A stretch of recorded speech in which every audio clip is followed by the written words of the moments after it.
Fish on the line. I'm not gonna lie to you, that first one took a long time to get. And right now it's early to mid-May in the Duluth area. And just now our lake trout are starting to move up.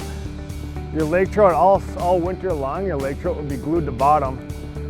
But then once you get a couple of sunny days and bugs start to get on the surface of the water and your smelt come in, these lake trout will move higher in the water column.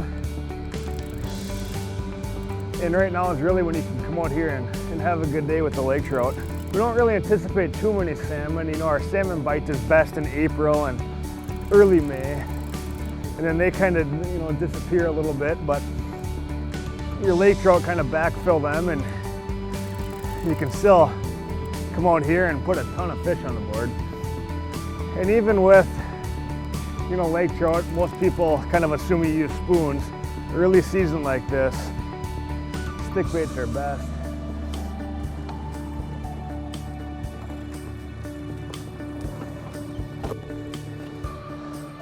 That's a nice Lake Superior lake trout. And that is kind of the first key to the puzzle for the day. You know, it changes daily, it changes hourly out here. So you really have to run a variety of different presentations. And then once you catch a fish, you can start to put together a pattern.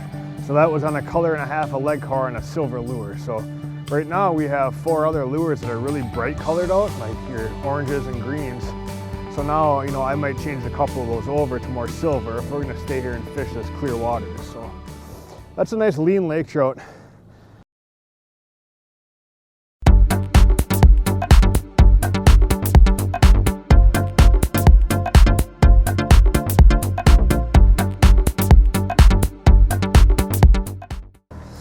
And I think we are finally starting to put together a pattern.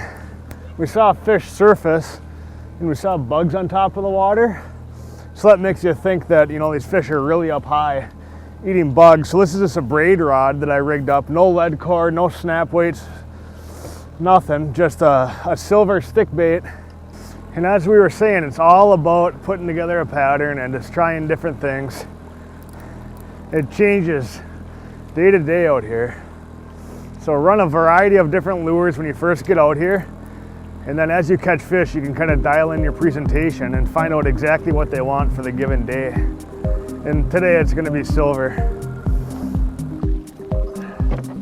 There we are, another nice Lake Superior lake trout. Beautiful, and that's on the purple silver. So we're starting to dial in our presentation. Shallow silver, that's kind of the name of the game today. So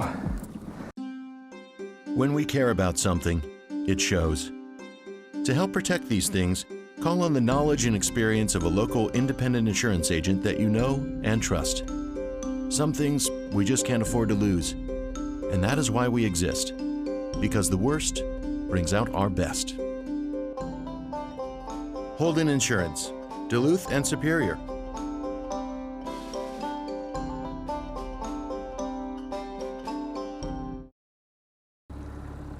Finally, our left side of the boat gets hit.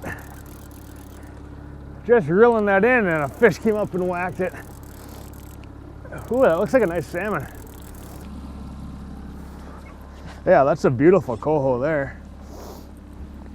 That's a good one. That's in that 20-inch range. Wasn't really expecting to catch many of these today. You know, the water warms up and these lake trout start to bite more, but any salmon you can take, that's just a bonus. You know, all I was doing was reeling in all their left side of the boat because we had all colored lures out there still, and I was going to reel them in and switch them out to put some silvers on. And as I was reeling it in, this salmon whacked it. So I don't know if these salmon want colored, and we might keep one colored one out and put the other rods silver, but that's a bonus fish right there. That is super cool. That's the fun part about right here in Duluth, Minnesota. You come out here, it's a 2-mile boat ride, and you have access to beautiful salmon and lake trout in the pristine waters of Lake Superior. That is fun. And as we were saying, conditions out here change hourly, and the fog is burning off and the sun's coming out, and the bite that we had going is completely dead. So, I mean, we caught 2 trout and a salmon there and lost 2 others in a short period of time, and we were starting to get the fish dialed in with silver and running them up high. But now we can't buy a fish, and we haven't been able to in the past 45 minutes. So we might have to try a new presentation, or a new depth or a new location to try to get these fish going again. So I mean, it's just, there's so many factors and variables out here on Lake Superior. You just can't stay too set on one thing. You have to be willing to adapt and move and change things up to try to stay on these fish. So I don't know what we're gonna have to do yet. We're gonna try to put some thought into it here, but hopefully we can get back on these fish soon.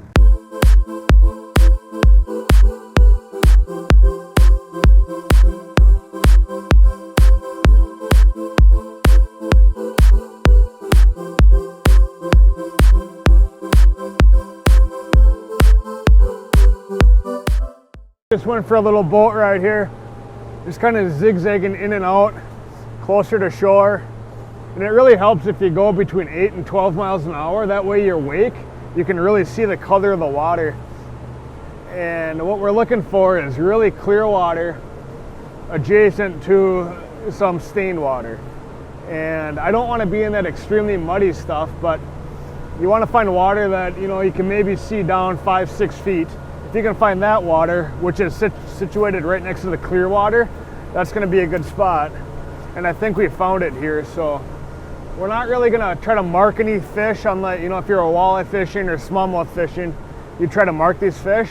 Out here on Lake Superior right now in the springtime, you're not going to graph them. So you just got to kind of go by what what your gut tells you and what kind of water that you're seeing around you. So we have a good line right up here, and we're gonna put the baits in and see if we can't get these fish to go again. And kind of one of my favorite parts about a boat like we're fishing in today is you can go inland and catch walleyes and panfish.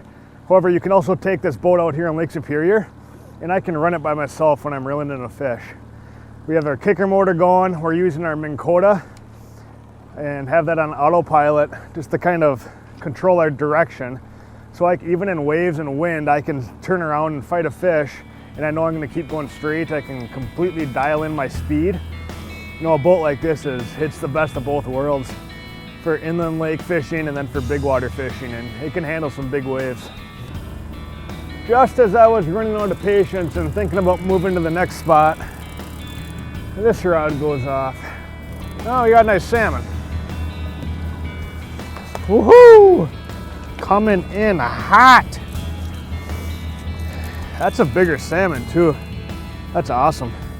Earlier this year, we were seeing a lot of salmon in that maybe 15, 16 inch range. And this is our second one today, and that's probably 20. That's a nice salmon.